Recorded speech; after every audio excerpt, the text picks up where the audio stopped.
a indecisão cobra um preço alto. Se não tiver jeito de dar errado, você vai fazer dar certo. Isso é o que eu vejo de fato os grandes fazendo.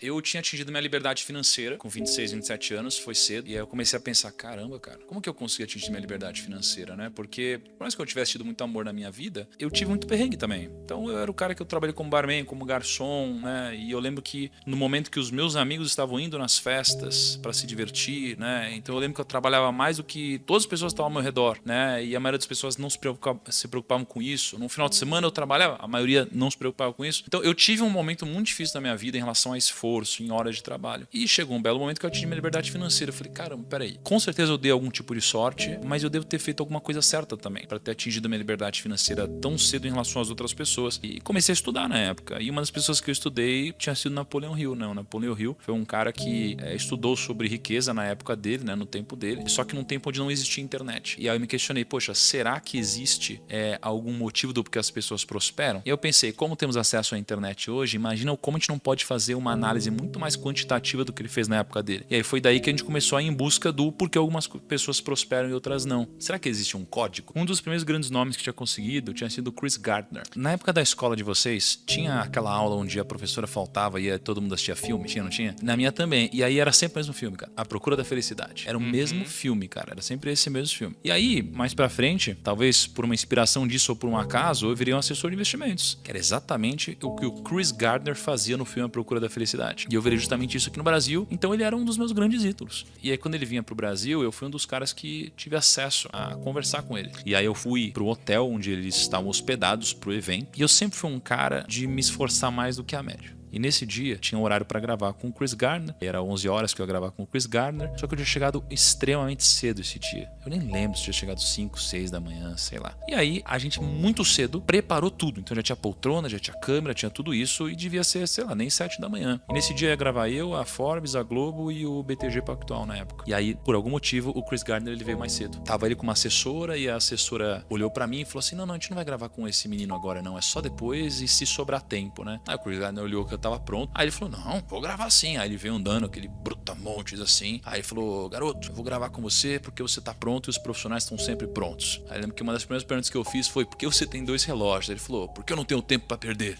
E foi muito legal. Acho que o principal insight que eu tive dele foi, there is no plan B, né? Não tem plano B. E todas as pessoas que eu conheço que de fato ficaram muito grandes, elas não ficaram grandes diversificando, elas ficaram grandes com uma grande porrada. Então pega todos os empreendedores, eles ficaram grandes com um grande empreendimento que deu certo, e não vários. O que eu percebi é que as pessoas, elas não devem diversificar o seu trabalho, mas devem diversificar o seu patrimônio, que são coisas diferentes. Isso. Os judeus, eles têm uma passagem que é a passagem de quando eles ensinam como investir o capital. E aí eu decidi me aprofundar nisso. E aí eu liguei hoje pro Rabino Dudu, e aí ele pegou a Torá, e ele abriu lá. Cara, é uma loucura, assim. E aí ele começou a interpretar pra mim tudo isso, e os judeus, eles representam 0,2% da população, e eles têm eles têm quase 1,5% da riqueza mundial. Então assim, eles são muito ricos por cabeça, mais do que qualquer outra religião, né? E tem algum motivo do porquê eles são muito ricos. Quando a gente foi estudar os princípios, né, judaicos, pensa que os judeus, eles acreditam, né, que os primeiros 5 livros da Bíblia são o Pentateuco, e aí, além disso, você tem a Talmud, que é uma coletânea, né, de livros que falam sobre lei, ética, moral e etc. Um desses livros tem um capítulo específico onde conta-se uma história. E nessa história é muito interessante que diz o seguinte, eles estão falando sobre leis. Estava escrito o seguinte, se você deixa um dinheiro seu na mão de alguém para cuidar, e essa pessoa perde o dinheiro que você deixou na mão dessa pessoa para cuidar, essa pessoa, ela está certa ou errada em ter perdido seu dinheiro? Tá? Então, olha que interessante. O livro fala que depende. Ele diz assim, ó, se eu deixei meu dinheiro com você e você foi negligente, então se você pegou o dinheiro e você deixou na mão de uma criança, ou você pegou, amarrou, jogou para trás aqui, e você perdeu o dinheiro, você é o culpado. Então, alguma coisa ruim tem que acontecer com você. Se você pegou esse dinheiro e você guardou da forma correta, mas alguém veio e te assaltou, você não é culpado. Se você fez tudo certo e você foi roubado, aí você não é culpado, tá? É isso que tá escrito lá. Só que aí, ele diz o seguinte, poxa, mas eu poderia ter dado esse dinheiro para uma criança. Em outras palavras, ele está dizendo assim, você poderia ter sido negligente. Mas o que mais eu poderia ter feito? Aí o rabino responde para ele, você poderia ter amarrado esse dinheiro na sua mão. Aí fala, amarrado esse dinheiro na sua mão? E aí depois ele explica o que é amarrar o dinheiro na sua mão. Ele diz, amarrar o dinheiro na sua mão seria como você pegar 1/3 do seu patrimônio e você enterrar embaixo da terra. 1/3 do seu patrimônio e você investir em negócios. E 1/3 do seu patrimônio e deixar deixar esse dinheiro não, e deixar essas posses abaixo da sua mão. Então ele diz, basicamente, que para o seu capital, você deveria diversificá-lo dessas 3 formas: terras, negócios e posses que estejam abaixo da sua mão. Ou seja, real estate,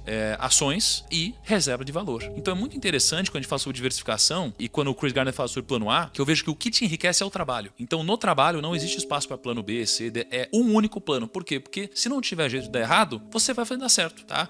Agora, o fruto do seu trabalho, ele deve ser diversificado, ele deve ser amarrado na sua mão. Isso é o que eu vejo de fato os grandes fazendo. Até se a gente fizer um backtest dessa carteira de investimentos diversificada, né, dos judeus, de fato foram alguns dos maiores rendimentos da história. Isso aí foi escrito há 1800 anos atrás. A indecisão cobra um preço alto, né? Porque às vezes você fica assim, ó, não quero abrir mão disso, porque se der problema. Aí o fato de você não ter coragem de abrir mão disso te gera um problema onde você não teve coragem de abrir mão. Você tem que abrir mão de alguma coisa, cara. O sacrifício é recompensador. Tipo, por exemplo, você trabalhou quantos anos como assessor sem ganhar nada até você, sei lá, vender o seu negócio e ganhar um bom dinheiro? Eu fui 7 anos assessor. Meus primeiros 2 para 3 anos eu não ganhei nada. Depois disso eu comecei a ganhar um dinheiro, mas eu reinvesti no próprio negócio e paguei dívidas da família. Então eu demorei 7 anos para ganhar meu primeiro grande dinheiro. Então você fez 7 anos de sacrifício para realmente conseguir mudar, viver do jeito que você queria, basicamente. Isso, exatamente. E aí quando você pega os nomes que a gente conversou, todos que ganharam dinheiro, demoraram para ganhar dinheiro. Todos demoraram para ganhar dinheiro. Então quando a gente fala do código da riqueza, cara, existem algumas coisas em comum. Uma delas é você entender que primeiro você planta, depois você colhe. E hoje as pessoas, elas primeiro querem colher. As pessoas não têm coragem de abrir mão do que elas mais querem na vida delas. Na verdade, elas abrem mão do que elas mais querem na vida delas para colherem, né, o que é importante apenas nesse exato momento. Hoje tá tudo muito rápido, né? Você pega o TikTok, você pega o Instagram, você pega não sei o que lá. Então a gente sabe muita coisa, né, espalhada, de zero profundidade. Então é muito difícil a gente conseguir ter alguma vantagem competitiva. Todas as pessoas que eu conversei no Código da Riqueza, elas eram muito boas em alguma coisa. Hoje você tem um monte de gente que é medíocre, cara, que é mediana em tudo. E não foca em nada, e não sabe de nada. Não foca em nada. E eu sou péssimo em muita coisa, na maioria das coisas, mas eu sou bom em poucas. Isso aqui é o que me fez ter resultado. As pessoas que são verdadeiramente ricas, elas entendem que o dinheiro não é causa, ele é consequência. Mas é consequência do quê? Do seu trabalho, do seu esforço e do seu valor agregado na vida dos outros, tá?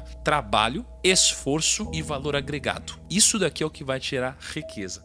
Trabalho, esforço e valor agregado. Por que trabalho? Porque o trabalho, ele tem a ver com você multiplicar algo que você é bom, não algo que você é ruim, né? O trabalho é diferente do emprego. O trabalho é você multiplicar algo que já está dentro de você, algo que você já desenvolveu, algo que você é melhor do que os outros. Quando você desenvolve algo que você é pior do que os outros, você provavelmente não vai conseguir resolver a equação da riqueza, porque vai ter muita gente melhor do que você se esforçando no mesmo grau que você está se esforçando. Então você não vai ter nenhum diferencial, vai ser difícil você construir algo que ninguém mais construiu. Então é importante você entender onde você é bom e você trabalhar isso, porque é isso que vai te dar vantagem competitiva. Mas o ambiente, ele nos prepara para geralmente fazer o quê? Multiplicar o que a gente é ruim, esforçar onde a gente é ruim, passar tempo onde a gente é ruim. A escola faz isso com a gente. Nossa. A escola faz a gente ficar lá repete ano, até você entender química. Pô, cara, imagina o seguinte, olha que bizarro. Você é um cara que odeia química. Você pode usar química se você for por uma linha importante, né, da sua vida que use química, mas na maioria das vezes não. Você já decidiu que você não vai usar química, você só vai usar, sei lá, uma coisa que não tem nada a ver com química. E aí a escola te repete 2 anos, te faz passar 2 anos, te faz perder 2 anos na sua vida porque você, por algum motivo, era extremamente talentoso em, sei lá, em português e horrível em química. E a vida, ela não vai te premiar pelo que você é horrível, vai te premiar só pelo que você é bom. Você vai contratar alguém pro seu time que é incrível em algo que ela faz e não uma pessoa que é horrível. Então, trabalho é multiplicar onde você já é bom, o que você tem. Depois, o seu esforço. O seu esforço, porque, cara, você pode ser extremamente talentoso em alguma coisa, né? Mas se você não se esforçar nisso...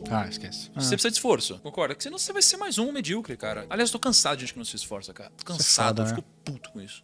Pior que gente sem discernimento cognitivo é gente vagabunda, cara. É a combinação perfeita. É o deixa a vida me levar com mediocridade, baixa capacidade cognitiva e vagabundagem. Agora, olha só, por isso, e aí você tem um terceiro ponto, você tem o multiplicar o seu talento, você tem o esforço e você tem o valor agregado. Porque não tem como você ganhar alguma coisa se não agregar valor pro outro. O valor agregado eu aprendi com você, eu não sabia o que era isso. Eu achava que trabalhar e ter um emprego era realmente fazer o que eu fui pago pra fazer e tá tudo bem. Eu não sabia que era tipo assim, era fazer o que eu fui combinado a fazer, mas é tipo assim, cara, agregar realmente um valor a isso. É tipo assim, pensar com uma outra ótica, não é tipo, vou editar um vídeo pra subir no YouTube. Não, eu tô editando um vídeo que vai impactar um monte de gente. Eu tô editando esse vídeo pra bater mais de 1 milhão de visualização, porque eu sei que a gente vai conseguir converter esse vídeo em X, Y coisas. Então, as pessoas não entendem que é tipo assim, cara, se você hoje é um júnior numa empresa e você trabalha como um júnior, você vai ser pra sempre um júnior. Você nunca vai promover um cara pro pleno se o cara trabalha como um júnior. O cara tem que trabalhar primeiro como um pleno ou até mesmo como um sênior. Pra você sentir aquela coisa de tipo, puta, cara, esse cara ele já tá... Eu preciso promover esse cara. Promover esse cara.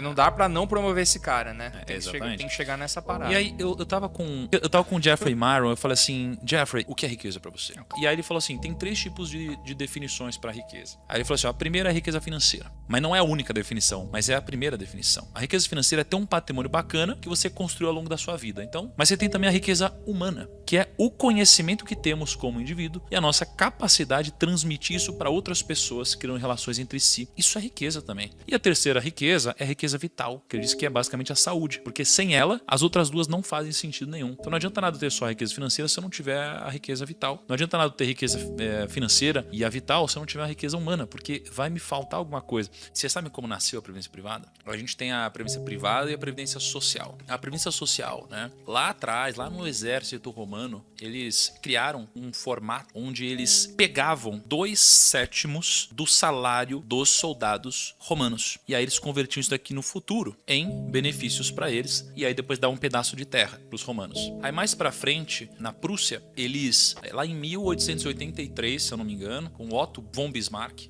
eles basicamente criaram um mecanismo onde eles pegavam uma parte do salário dessas pessoas, né, dessa contribuição, para que no futuro eles pudessem se aposentar. Então aqui você tinha uma previdência social começando a ser criada porque as pessoas nunca se planejam para o futuro. E o que acontecia? A média de idade aqui era de mais ou menos 35 a 45 anos, a expectativa de vida. Então, olha que interessante, naquela época, algo que era desordenado funcionava porque era desequilibrado pelo lado do governo. As pessoas, elas morriam antes de colher o benefício. Com o passar do tempo, imagina que o governo, né, lá na época da Europa, assim, o governo começou a ter muita grana sendo acumulada e eles não devolviam o benefício, porque as pessoas morriam antes. Né? E aí começou a fazer o quê? Começou a gastar isso tudo. E quando eles começaram a gastar, com o passar dos anos, eles começaram a ter alguns problemas. O problema é que as pessoas começaram a viver mais, a expectativa de vida aumentou. O segundo é que os gastos do governo também aumentaram. E conforme foi passando o tempo, chegou uma hora que criou-se um rombo, né? Porque a previdência social é muito dita por aí que é uma das maiores pirâmides do mundo. Porque de fato a gente paga hoje, não para o nosso futuro, mas sim para bancar quem está aposentado hoje. E só que foi ficando tão mais caro que antigamente muitas pessoas no Brasil pagavam para sustentar quem está aposentado. Hoje, pouca gente paga para muita gente que está aposentada. E por causa disso, a previdência social deu todo esse rombo no Brasil, que tá todo mundo falando, né, da reforma da Previdência e tal. E daí criou-se a Previdência Privada, que era a possibilidade do próprio investidor, contribuinte, empregado, enfim, montar a sua Previdência. E isso daqui é uma ferramenta para que você faça as coisas no timing certo, e as pessoas que não fazem as coisas no timing certo não conseguem desfrutar das coisas também no timing certo. O timing do desfrute das coisas não é no imediatismo. O timing do desfrute das coisas é depois de você passar por um processo de construção. E as pessoas invertem essa ordem. Elas fazem tudo ao contrário. Quando elas têm saúde, elas destroem a saúde delas. Aí quando não sobra mais saúde, elas são obrigadas a trabalhar. Quando elas são obrigadas a trabalhar, elas não investiram em se capacitar. E agora elas estão competindo com quem fez isso. Você entra num ciclo onde você tá ferrado.